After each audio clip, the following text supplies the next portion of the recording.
नमस्कार दोस्तों, स्वागत है आप सभी का मेरे YouTube चैनल स्टेनो गुरु शिवा में। दोस्तों शुरू करते हैं आज की डिक्टेशन।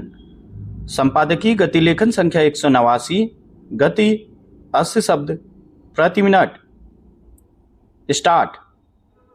मानवीय जीवन के पारंपरिक नज़रिए में सेवानिवृत्ति को अक्सर एक पूर्ण विराम के रूप में देखा जाता है। दशकों की मेहनत के बाद समाज इसे एक अंतिम विदाई मान लेता है। हमें बचपन से ही यह मानने की आदत डाल दी गई है कि 60 साल के बाद का समय केवल शारीरिक गिरावट और घर के एकांत में सिमटने का काल है। हालांकि जागरूक लोगों के लिए सेवानिवृत्ति अब एक पूर्ण विराम नहीं बल्कि एक अल्प विराम सिद्ध हो रही है।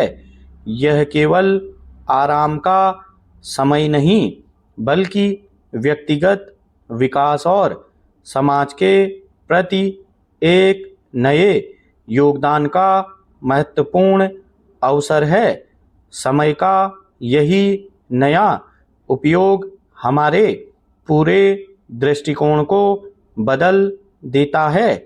सेवानिवृत्ति हमें वह कीमती उपहार देती है जिसे हमने अपनी रोजी रोटी कमाने की दौड़ में कुर्बान कर दिया था।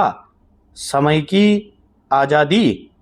अब मस्तिष्क उन सपनों को जीने के लिए स्वतंत्र है जिन्हें हमने वर्षों से दबा रखा था। यह वह जादुई पल है जब इकट्ठा की गई सफलता को सही अर्थों में सार्थकता में बदला जा सकता है। आज वरिष्ठ नागरिक समाज के साथ अपने जुड़ाव की नई परिभाषाएं लिख रहे हैं। वे यह साबित कर रहे हैं कि हमारे भीतर का परिवर्तन लाने वाला इंसान कभी सोता नहीं है।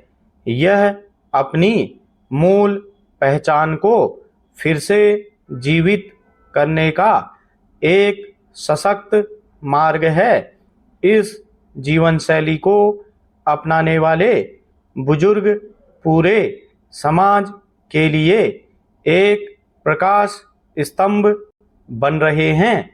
जब एक सेवानिवृत्त व्यक्ति स्वेच्छा से किसी सामाजिक कार्य का नेतृत्व करता है तो वह अपने दशकों के अनुभव को समाज को सौंप रहा होता है। उदाहरण के तौर पर तमिलनाडु के 72 वर्षीय सेल्वामणि ने सेवानिवृत्त होने के एक दशक बाद खुद को बेचैन पाया। उनके मन में तकनीकी शिक्षा हासिल करने की पुरानी इच्छा थी। उसे उन्होंने जिंदा रखा और आज वे एक छात्र की तरह इलेक्ट्रिकल इंजीनियरिंग की पढ़ाई कर रहे हैं। घर से कॉलेज के लिए रोज 50 किलोमीटर की यात्रा करते हैं। उनका संघर्ष केवल डिग्री तक सीमित नहीं है। घर से निकलने से पहले वे रसोई के काम निपटाते हैं और अपनी बीमार पत्नी की देखभाल भी करते हैं। कॉलेज में छात्र उन्हें प्यार से दादाजी बुलाते हैं। ये सिखाते हैं कि भले ही शरीर की आयु बढ़ जाए, लेकिन लक्ष्य सामने हो तो चेतना हमेशा युवा रहती है। इसी तरह सक्रियता का जज्बा केरल की कात्यायनी अम्गा में भी दिखा, जिन्होंने 96 वर्ष की आयु में साक्षरता अभियान में 98% अंक प्राप्त किए। उनकी सफलता ने उस पुरानी सोच को तोड़ दिया कि बुजुर्ग नई चीजें नहीं सीख सकते। स्टॉप।